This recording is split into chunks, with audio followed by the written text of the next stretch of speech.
अस्सलाम वालेकुम। मेरा नाम तैमूर शहजाद है और मैं हमदम वेलफेयर सोसाइटी कसनिया का मेंबर हूँ।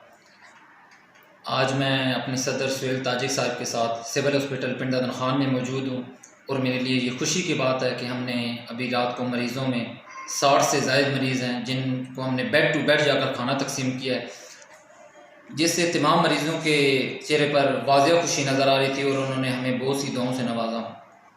मेरे लिए सबसे ज़्यादा फ़ख्र की बात यह है कि मैं उस सोसाइटी के साथ चल रहा हूँ, उस सोसाइटी के मेंबर हूँ जिसकी सदारत सुहेल ताजिक साहब कर रहे हैं और मेरे अपने जो जितने भाई जितने दोस्त हमारा साथ दे रहे हैं।